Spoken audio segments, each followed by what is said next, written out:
Yo, what up? Welcome to another episode of the Oakland Warriors podcast. I'm Patrick, and this is an episode I did with Zach Weiss from the Across the Cavs podcast. We're talking a little bit Warriors Cavs preview for this upcoming matchup. Should be a good one. So yeah, check it out and enjoy. Patrick Epino, host of the Oakland Warriors podcast. It is a pleasure to bring you on. We've been trying to do this for a couple months, and we finally found the day. Welcome. Yeah, man. Yeah. No, thanks for having me. I'm looking forward to talking Warriors Cavs. Cavs are actually one of my favorite teams to watch this year, even though I haven't had a chance to watch them too much. But I like their talent. I like their makeup. Yeah, and we're going to get to that. But my one Cavs question, and we'll talk about your podcast and how it came to be. Which Cav, besides Garland and Mitchell, to you has been the biggest surprise to just kind of read about this year? I don't know about in terms of surprises. I guess I'm surprised Okoro doesn't play more. All right. Yeah. We'll get into that. It's a good thing, unfortunately. I could wish it wasn't a good thing, but let's just say if you hopped on a court right now, Patrick, I don't know your how tall are you? 5'6". 5'6". All right. If you hopped on a court to play the three, you would still score as many points as Okoro. And I hate saying that. He had that 35-point game against the Suns as a rookie. I don't know what happened that night. That night was fake. That night never really happened. I'm just convinced. But he can't score. And we will get into Okoro, but why don't we talk for you, Patrick? How did you get into Oakland Warriors? I know you've been a Warriors fan for a long time. How'd you start the pod? I started the pod back in 2018. I've been a fan for decades, and I started with a buddy of mine, but then life got in the way, and it was like, yo, man, I can't meet up. And then we just put a pause on it. But then when the COVID work season stopped, I missed basketball. I missed it a lot. And November come draft day, actually the same day Clay tore his Achilles, Clay Thompson, I picked up the microphone again and I just started talking because, you're not really talking to that many people. You're not seeing anybody. And I just missed talking about sports. So I started doing it and it just became like every game and I just couldn't stop. And so since then I've maybe missed a couple games, but I've done every game that the Warriors have played since November of 2020. And it's been a fun ride, really interesting. They won a title in that span and that made everything. It healed a lot of wounds for Warriors fans over the last couple of years. Yeah, you're a lucky man. I remember the playing last year. The game against I think it was the Nets was my mom's birthday, and then I had another thing when they were playing the Hawks. So I had to really manage my time very well during these games. I only caught about half of each. The Nets loss was miserable. My brother, who's a Nets fan, was there, and he was a happy camper. We should have won one of them, but I guess in the long run, them missing the playoffs got them that lottery pick that would have belonged to Indiana, and we wouldn't have even had it in the first place. Got us Abaji, who was a key part of the Mitchell deal. So whatever. That I did read somewhere that the takeaway was if we beat the Hawks or Nets, Mitchell's not a Cav. Whatever. It is cool. I'm excited this year because this is the best they've been through 11 games without LeBron in a really, really long time. I always look at the 97-98 season. I was 2. I was not a Cavs fan yet. I was 2. And that was the year we had several key rookies, Cedric Henderson, who I've had on the podcast, Brevin Knight, who I've had on. They were both very excited talking about that year. Big Z, Derek Anderson, just Wesley Person, might have had Lamont Murray. I think we had Sean Kemp at that time. Just kind of came out of nowhere, won 47 games, had the top 3 defense in the league. This is the best team since then without James, which is crazy. It's in my entire life. That's 25 more years. But it's fun. So I think this year for me is kind of going to be what last year was for you. And I'm excited to finally have this pod active. I've been on it since the start of the 1920 season to have a team that's going to that level. It'll be really fun Mm-hmm. to track it, especially during the playoffs, which we should make. If we don't, then fire the coaching staff, fire everybody. But Yeah, you guys should make it. we should make it. And unfortunately, you know, Warriors haven't been horrible this year, but somehow they're 4-7. Everyone's on minute restrictions and everyone's paid, so maybe they're playing less hard. I don't know. Patrick, why are the Warriors 4-7? They just won the title. They didn't lose anybody besides Porter and Peyton, who are important, but they weren't winning them games at the start of last season. It shouldn't help them. It shouldn't be falling off because they're gone. Yeah, I think part of it is, as we've heard, as you said, there's minutes restrictions. Some of the vets, some of the starters, they've been taking it a little bit more slowly. A lot of them have shown flashes. The only person that's played consistently well over the course of the 11 games has been Steph. Wiggins has been the next most consistent guy. And then Clay, I keep saying this, it feels like he's playing like ghosts in his head. He played well in the finals. A lot of that is like, there's a singular goal. You're just trying to win the finals. But in this long season, I think he's kind of searching for something that he lost a little bit. And then, Draymond's playing pretty well. But when you look at the bench, it's young and it's thin. Some guys haven't stepped up as maybe a lot of us thought that they would. And it's taking there's those growing pains. You're hearing growing pains all the time, that phrase, this season. So I think obviously it's a long season. I think honestly, not that he's a savior or anything like that. I think Dante DiVincenzo is somebody that they really miss because if you think about the Warriors, 7, 8, 9 guys last season, and you mentioned two of them, Otto Porter Jr., Gary Payton II, and then who else was it? Oh, Nemanja Bjelica. That's right. Yeah, And Bielitsa. Yep, he's in Europe now, I think. Technically right now the guys who should replace them are DiVincenzo, JaMychal Green, and some mix of Moses Moody, James Wiseman, and Jonathan Kuminga. Now the question is, like, with 71 games left, can those guys get to a point to fill in all those slots? I personally think so. That's why I'm not super worried. It's not fun to watch, but that's why you kind of just ride it out for a while. I've said on my podcast, like, hey, if you're really riding and dying with this team game to game, maybe you should take like a month off because it's gonna be a while. Let's check in at the quarter season mark after 20 games and see if we're seeing some progress and whatnot. But it's not how I expected it to go. But then again, it's NBA. Sometimes I wonder if if the young guys maybe just believed their own hype, maybe thought they were ready, or if the vets, part of it is like, hey, maybe the vets coasted because in the past years when they've won, they've kind of coasted, and there have been vets on the bench who kind of covered their tails for maybe lackadaisical efforts. But right now it's like, you build a 12-point lead against those pesky Sacramento Kings in the first quarter, you put in some subs, and then you end up down by one, right? At the end of one.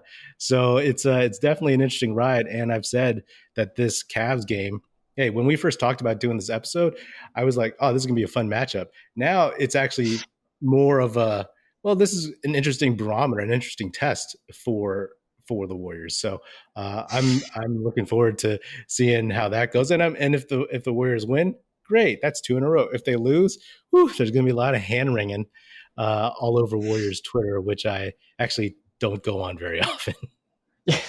Yeah, and honestly, my take on the Warriors, I'm somebody that this is my first year with League Pass right now. I'm used to find different ways to watch the games. Congratulations.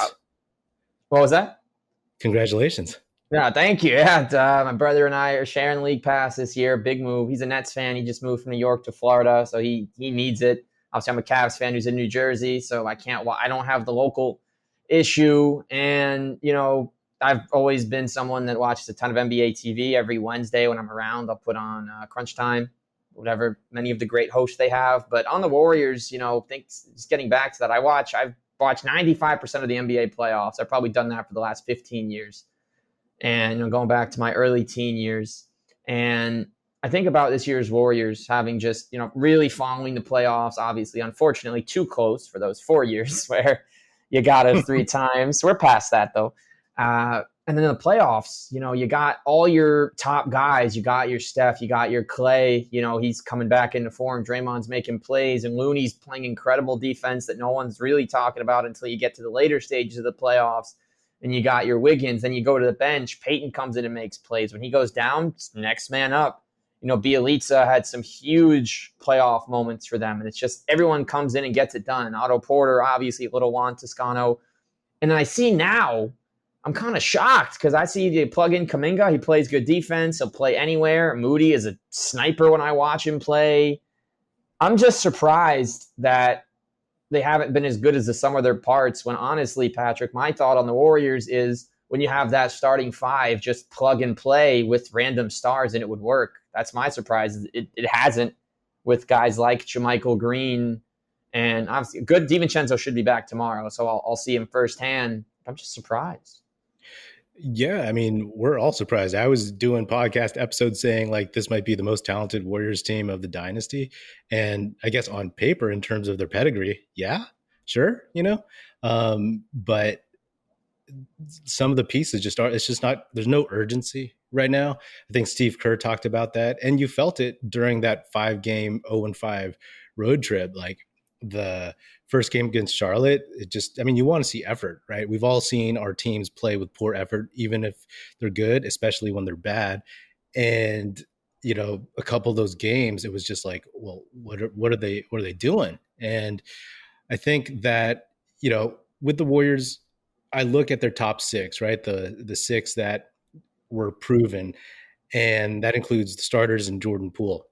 Mm-hmm. I believe in the starters to actually kind of get to where they need to be. Clay, I don't have any sense. I don't think he'll get back to where he was in 2019. I think he'll get better than he is now. I think he'll get more consistent. And I think for him, part of it is kind of getting to where he is and then accepting like that's where it is.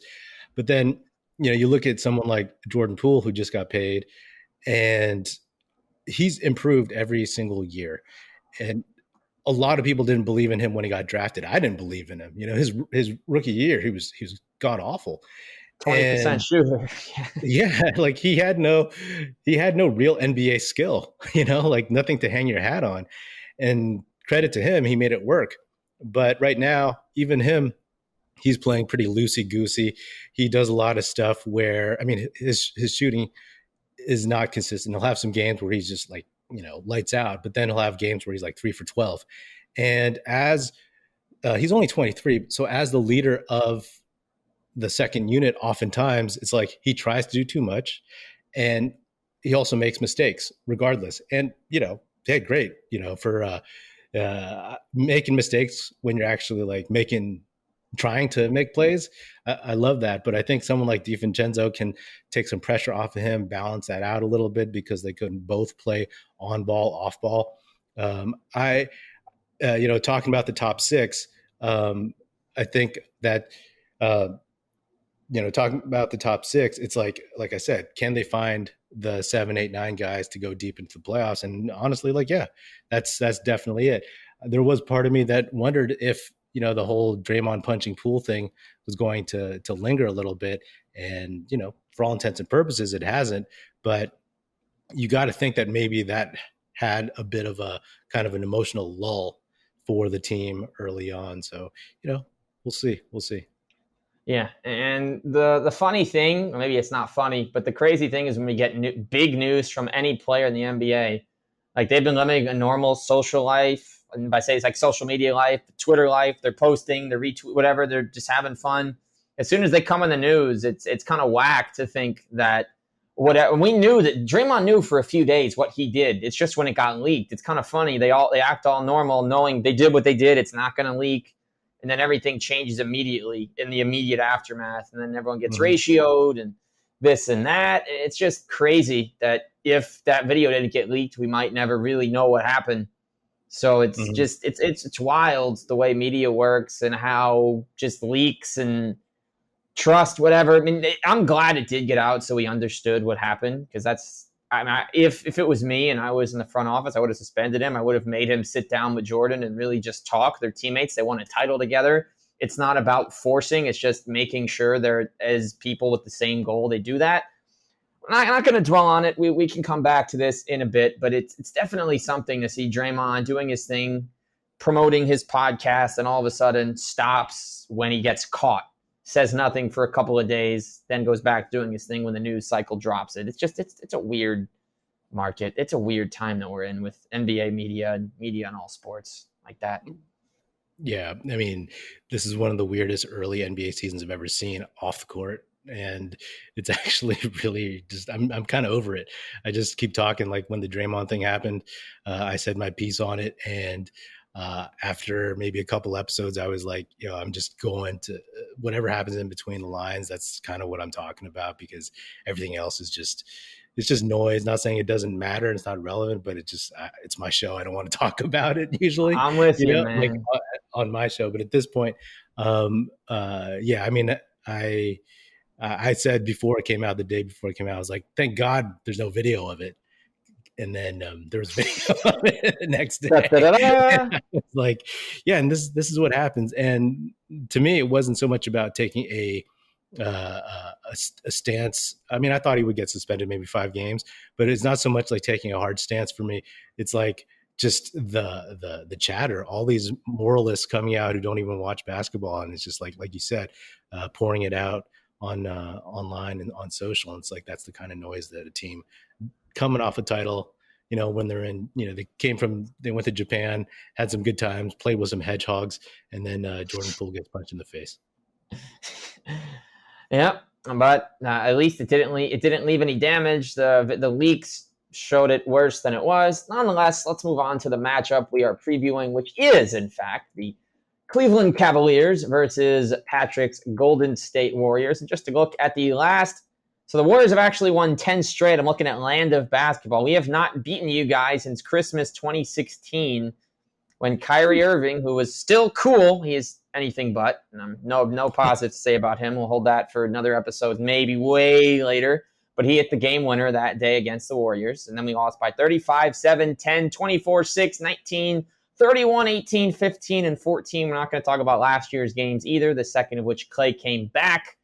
Warriors lead the all-time series 66-52. I'm just going to do a real quick dig to find out the last time we beat you without LeBron. March 14th, 2014, by a 103-94 score. Spencer Hawes had 22 and 13. Luol Deng had 16. Kyrie, again, had 16. And then we got 18 and 4 off the bench from Dion Waiters. My man Deli hit 2 threes. That's how you knew it was a good day. And the Cavs improved that day. Actually, I don't have a record here, but it certainly was not pretty, because whatever. So that was it. So we have to go all the way back to the 13-14 season. This time ahead, Patrick, my question is, between Curry and Mitchell, who do you expect to have the better game? And will that be a determinant for who actually wins? The way the Warriors have been playing, and as I said, Steph has been playing solidly. I'll have to go with Steph. I mean, this is I just think that, especially at home, I do expect them to see a Cleveland team that is 8-3, Yep. and has been playing well. That's been touted early on, and see that as a challenge. And I think that Curry always steps up. Not saying Mitchell won't have a good game, but I'll put it on Curry to put on a show on a Friday night, or at least try to. I'm with that. And to touch on your favorite surprise, Cav, Isaac Okoro, he is shooting 30% from the field, including 0 for 11 on threes. 0 for 11. If you go to the park, the whole family, let's have a family picnic. Let's say you got 4 siblings, 2 of your siblings have kids. Everybody shoots 11 threes. They go 0 for 11 because some of them might be 3 years old and they can't reach an NBA basket. Congratulations, you're Isaac Okoro right now. No disrespect, because I want him to succeed, but 2 points, 1 rebound, 30%. He's averaging a turnover in 14 minutes, which means he has 11 turnovers and 140. He's doing nothing. His confidence is gonzo. Defense isn't enough because Tony Allen still averaged 10 points a game without an ability to score. That's what he would be. His future is very bleak. What number pick was he? 5th. So I guess I'd rather at this point I'd wish we got Denny Avdia because better shooter, great defender, and sure he deals with foul trouble, but he has confidence. Okoro's confidence is also a 0. I don't know. Maybe he'll turn it around. But my bigger question is where Lamar Stevens has been. He's played 20 minutes across 3 appearances. He was that guy at times. He had a game-winning dunk as a rookie. He had a double-double in 15 minutes in another game that year. During the COVID outburst last year, he was playing 35 minutes a night, scoring in the teens, hitting jumpers. I just put him in.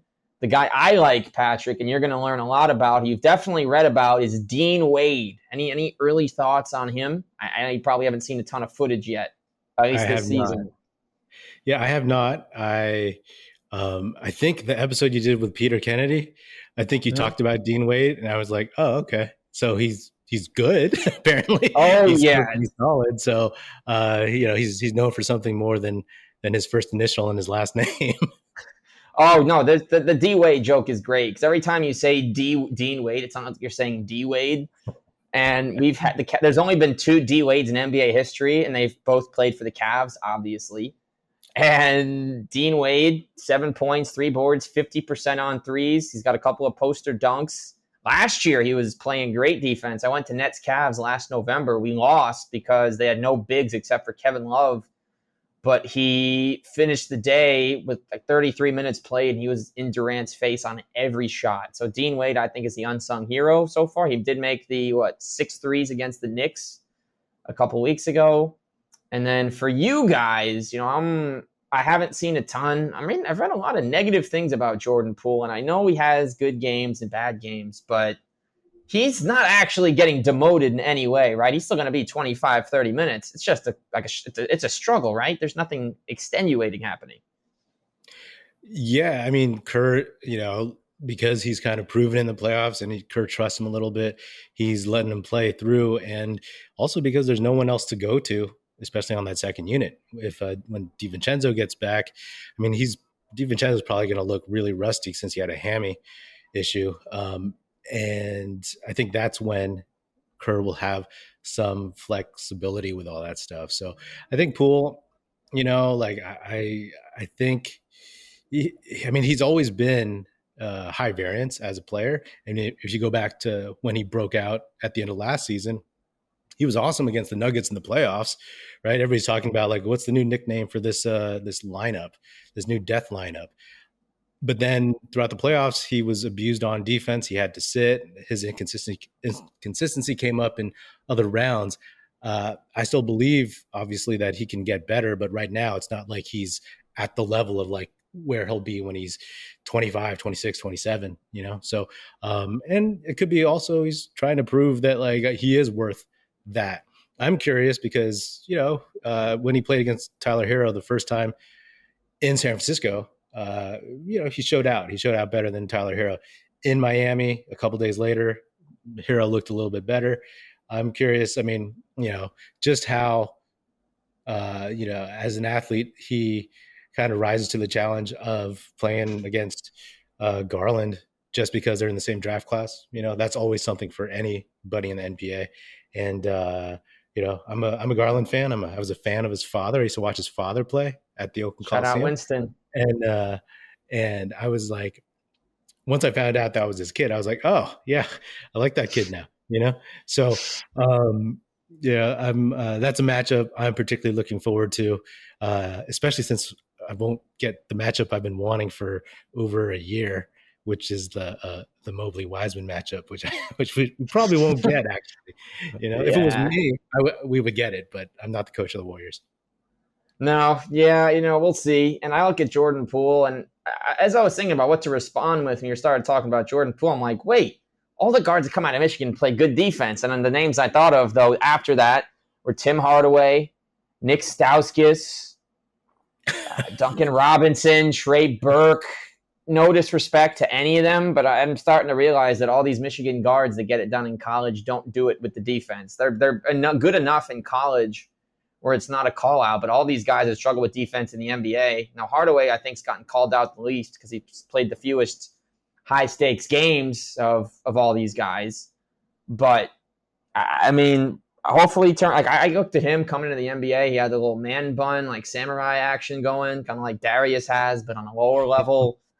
And I remember looking at his numbers through 2 months. He had shooting splits of like 28 and 23, yet somehow he was still 89% at the free throw line, which pretty much reminds me of starting out in my career back in the early 2010s in 2K, where you have no shooting ability, but you can master the free throw pretty simply.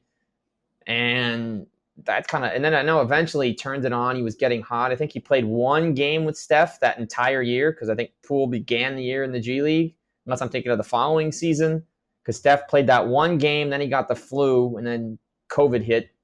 So I'm sure Aaron Baines is not one of your favorite people. I mean, I guess it got us a high draft pick, but then that's James Wiseman, so we'll see. Yeah, I could have had LaMelo, but if you look at that, you can't look at it like you can't live in the past. The Cavs, I mean, 2004, there was a loaded class. We took Luke Jackson. The year before that, we took DeJuan Wagner. 2 years before that, the year before Brown, we had DeJuan Wagner. He couldn't stay healthy. The Cavs whiffed a lot. Christian Iyenga, mega whiff. Sergei Karasov, super ultra deluxe, mega whiff. Carrick Felix, whiff. Jared Cunningham, whiff. And I know we traded him and Jay Crowder, and I think it was Bernard James to get Tyler Zeller. All these whiffs, whatever. At least we had CJ Miles for a couple of years. But, it is what it is. We'll see what happens with Wiseman. I think he, in my opinion, Patrick, he's temporarily a bust just because this would be his third season. You look at what some of the other guys in that class have done. LaMelo has already been an all-star, and you have so many other pieces. My head's not. Was Cade that draft? Or was he a year? No, Cade was the year after. Cade was last year. Did they add Isaiah Stewart that year, the Pistons?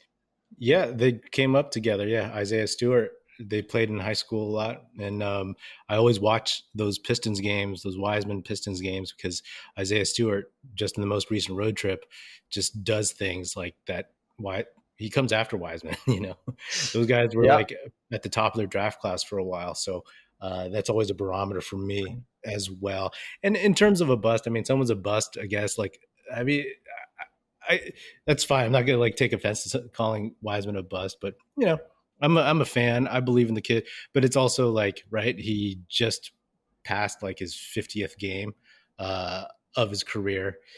He didn't play. He played 3 games and one was against a good team in college.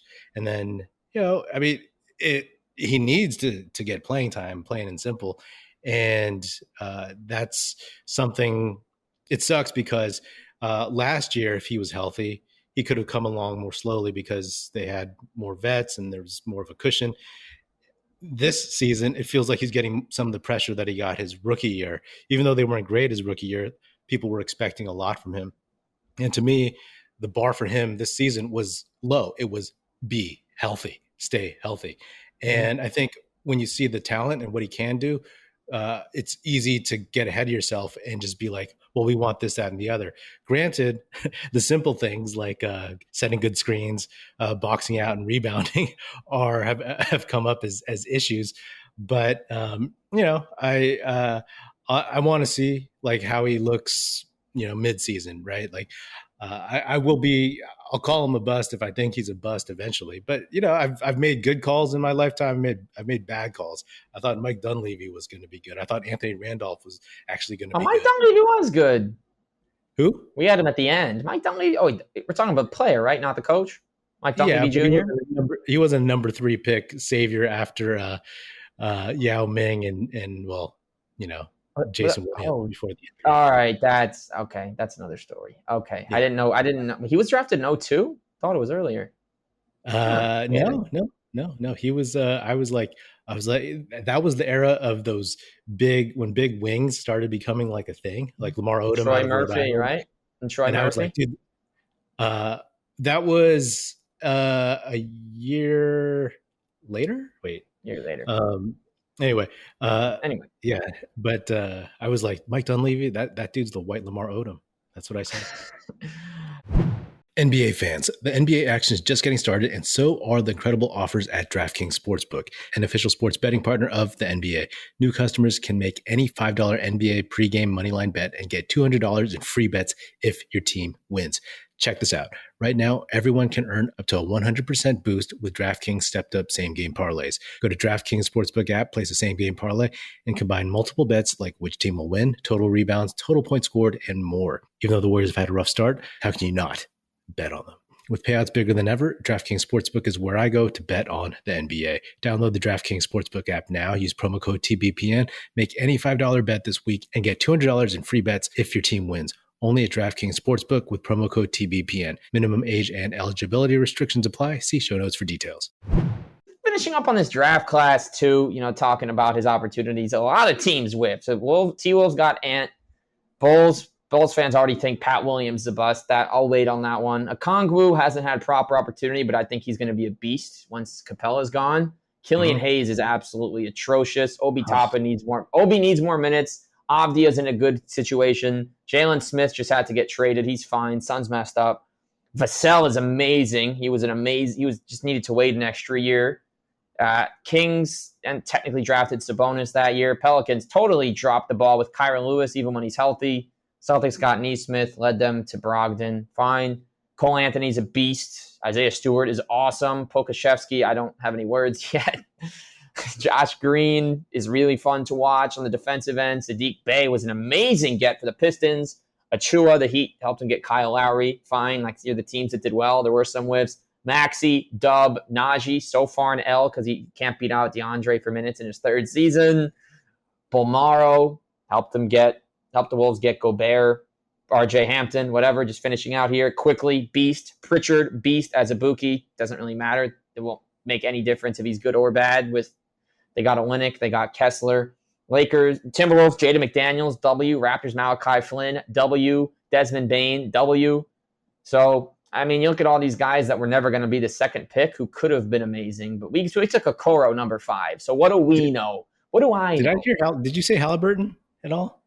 Yeah, so Halliburton was 12 and he became Sabonis. So that's kind of how he played well enough to get them an all-star, but he should still be there. But whatever. I actually like their current roster with Sabonis, so I won't say anything yet at this point in the next season. I think right now that's actually a good move for them, but it's still a dumb trade, but it actually might work out for them. Getting back to Cavs Warriors. So both these teams, I think we both really need this win. I shouldn't be saying that for the Cavs in Game 12, but if you lose 3 straight on the road out west, it's not good if you have your 2 top guys, Darius and Donovan, playing in all those games. So that being said, Patrick, I don't think we have. Actually, we have lines. I don't know. Do we know the Warriors are probably favored? They'd have to, right? You guys are definitely. I don't know about that. I don't look at lines that often, but I'm not exactly sure. All right, we'll skip the line. All right, we'll go no line. We'll call it a money line decision. I'll let you start, and I'll go. Who's winning this contest? And we'll still talk a little bit more about the matchup after the fact. But who do you think is actually going to lift the single game trophy in game number 12? Who's getting the chain? I don't think you guys do the chain that the Cavs do, but if this was a month ago when we were just like scheduling this thing, I'd be like, oh yeah, Warriors. But now I'm like Warriors with my fingers like crossed and very, very hopeful. I think they need it more than the Cavs, and not that the Cavs can be like, hey, you need it more, take it. But again, like I'll have to just go with like they're going to rise to the challenge a little bit. Sometimes they play down this season because they're not all there. They at least played up against the Lakers on opening night. I mean, Lakers stink, but it was opening night against LeBron. Mm-hmm. And they played up against the Heat both times, went 1-1. And then they've played pretty much down to everybody else. And those other teams played up. So, just based on effort and being at home, I'll give it to the Warriors, but I would not put money on it. Let's put it that way. All right, you're a smart man. See, any time on the rare case I do bet, and I've actually bet on the Cavs, they lose. Case in point, the Pistons You should bet matchup. on I this one. think you. Yeah, you wish. Yeah, yeah. You'd think to get the Warriors a win, you just get a little Zach Weiss betting action, and it's an easy dub for the visitor. Nah, I think it's going to be a good game. I mean, I think you guys have the best player. I didn't have Steph's averaging 33, 7, and 7 on 50, 40 now. Oh my God. What? Yeah. I never saw his stats. 33, 7, and 7, shooting 51, 43, 90. Okay. If who is averaging? Okay, if Luka didn't exist, then he would be. If Luka and Giannis didn't exist, he would be a runaway. I don't. The MVP race, they should give it to all three of them, because Luka is. All right, well, that is impressive. Let's see, Clay shooting. Wow, okay. Poole. I What's he had shooting? the stats up. Clay is shooting 36%, 33 from three. Doesn't get to the free Oof. throw line. Oof. Poole's at 40, 30, 80. Draymond is at a classic 60, 30, 60. Nice. Wiggs is at 48, 40, 70. All right. Okay, good. He's playing. He deserves to play well. All right. So looking at all this, I'm glad. I guess Moody's played in every game. That's good. He deserves that. He'll shoot better. I'm going to give it to the Cavs, but I'll say, because I trust that JB Bickerstaff will actually play his bench, which he has not been doing. If you look at our last couple of box scores and you watch the games, Osman's barely been in the game, despite being one of the potentially hottest shooters we have. Okoro is getting minutes that he really shouldn't right now. The only guys making a difference that play are Dean Wade and Kevin Love. Those two and Osman are the only ones that come in. Avert shooting 38% from the field, yet somehow 43 from three. His 2-point percentage is god-awful. Just watching him try and score, other than that game against Boston, has been atrocious. Darius is shooting 38%. Him and Mitchell average 7 turnovers a game. That has to come down. There's no question about that. He can't keep turning the ball over. 20th in turnover percentage. I think the way the Cavs are going to win is just feed Kevin Love, who's shooting 41% from three. Him and Don shoot a really high volume. Mitchell has really been good. In fact, he's playing 39 minutes a game. It's a little troubling, because this is reminding me of the LeBron era Cavs a little bit. First era, where he'd play 43 minutes a night. Just got to find a way to win the minutes he's not in. You got to drop that to 34 a game. There's no question. I think Darius bounces back. I think Mitchell gets 30. I think Curry scores 35 plus. I think we make more threes, which would not have been the case talking about this game before the season. I think it comes down to the wire. I think for you, being in California, you could still go out, enjoy your Friday. For me, it's going to be 12:30, time for bed. Thankfully, it won't be the third straight West Coast L in my hypothetical. Yeah, I mean, I think that's a fair prediction. I think for the Warriors, it's really like what version shows up, and we've seen the bad version for a long time. It's whether or not they'll play good defense, which has been just a killer for them. They're all slow on rotations. Like I've talked about Jordan Poole. Clay's gotten blown by a few times, but he's turning the corner a little bit. So if it's the team that played against Charlotte, then it's going to be a blowout. If it's the team that played against the Heat, I suppose, then that's going to be a good matchup. So, it really, really, really depends. Like you said, the Warriors have the best player, but then, man, last Warriors box scored against those pesky Kings, all the starters were plus, like, anywhere from +7 to +20. And the whole bench was just minus, minus, minus, minus, minus. So, if Steph played all 48, then we probably win. But, that's a bad idea. And now, is Ty Jerome playing because DiVincenzo's been out, or is there another reason? Because I like him, but I know he started the year as a free agent, so I'm kind of confused where who he's replacing in their rotation over the last couple of weeks. Yeah, he started playing for Dante DiVincenzo when he got hurt, just as a big 6'5" guard wing who doesn't make mistakes, who's bold and will hit an outside shot and he'll hit a nice floater, surprisingly. I think that after Kerr decided to kind of rejigger the lineup, both he and Anthony Lamb played well when they sat the vets in New Orleans. And so Kerr rewarded them with some trust and played them a lot against Sacramento, and they looked okay. I mean, they turned a little bit more back into pumpkins, if you know what I mean. Mm-hmm. And I think that uh, Dante DiVincenzo will eventually take those minutes back. And I think playing Lamb and playing, because what the Warriors don't have is those Juan Toscano Anderson types, the Damian Lee types, on top of the guys that we mentioned earlier who were just, settling uh, personalities on the bench who are like 28, 29 years old, who may not be that good of players, but they won't spaz. They'll slow down the younger guys. They'll kind of pace things. And so I think that's what they've been missing on their second unit. Like I alluded to before, I think DiVincenzo coming back, again, not a savior, but eating a chunk of minutes eventually once he gets his legs under him will be helpful, especially on ball defense and stuff. Yeah, and shout out Damian Lee, who I completely neglected to mention. I now realize, talking about last year's team, having a great start with the Suns. I think he had a couple of clutch buckets in their opener.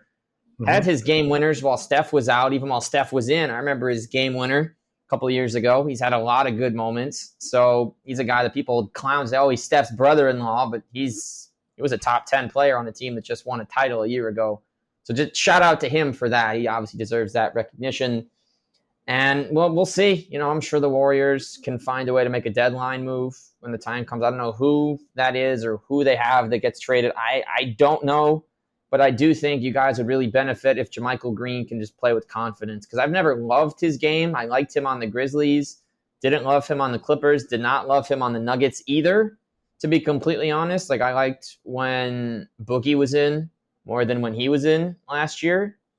So Mm-hmm. I guess we'll see, but I think they could benefit if he just shoots with confidence. Because when he was with the Grizzlies, I remember him taking a lot of threes when he came from college. So I think he just has to play with confidence, and he could be a good backup for when. And if Draymond ever needs a rest game, he could give you 20 minutes as a starter and just put up his 10 to 12 and bring that veteran presence as someone that had kind of a different route to the NBA.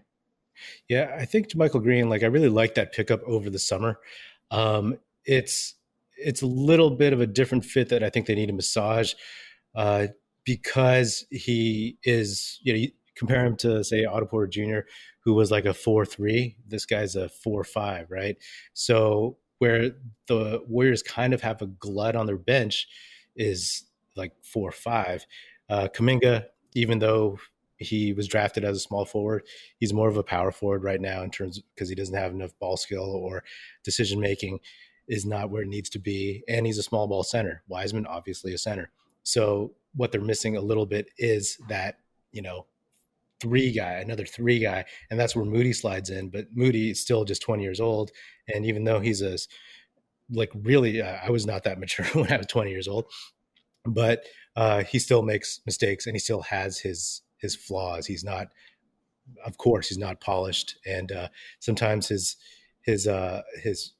slight lack of athleticism, his slower foot speed, and his long-ish windup on his shot, kind of, things he needs to work on as time goes. But I think with JaMychal Green, that is going to be kind of a question mark. When Kuminga came back in the lineup, I was hoping Green would sit, and he did. But then they also sat Wiseman, which I was not surprised by. Was hoping they wouldn't, but it's fully understandable right now. Might be good for him. Yeah, no, hopefully it does work out. I do want to see him play well. I want to see Okoro get better. You'll see him for a bit defensively, just while Windler is out forever and other guys don't get as many minutes. But all right, so Patrick, final thoughts on the matchup and what we should expect from the Warriors and Cavs sides, and then we'll wrap up.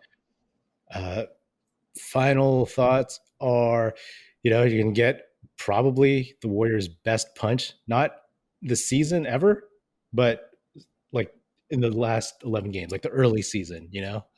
They may not know what their best punch is because they don't know who they are yet, which is weird to say about a title winning team, but you'll get their best punch and you'll get probably a really, really entertaining game.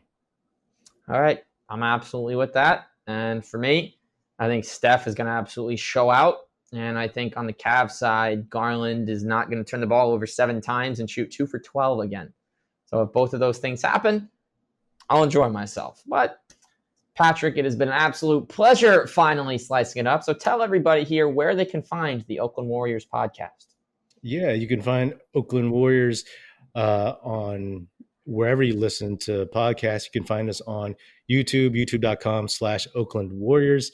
And you can find me on Twitter when I'm actually there at Oakland Warriors. But go to the YouTube channel. That's where I get most of my interaction and fan talk. So appreciate it, man.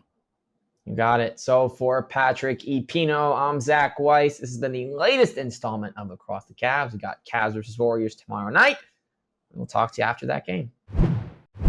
That is another episode of the Oakland Warriors podcast. Be sure to subscribe wherever you get your podcast. Feel free to hit me up on Twitter at Patrick Epino or at Oakland Warriors. Check out our YouTube channel where you can watch this episode, youtube.com/Oakland Warriors. Check us out at oaklandwarriors.com, and be sure to tell your fellow Warrior fan friends to tune in and listen. The Oakland Warriors podcast is produced by National Film Society and is a part of the Basketball Podcast Network.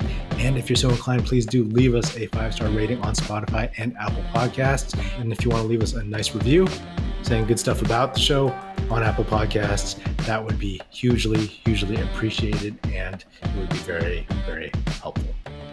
Thanks. That's it. Music in this episode provided by Paper Sun. Special thanks to Paul Amardo for production support. See you next time, and go Dubs.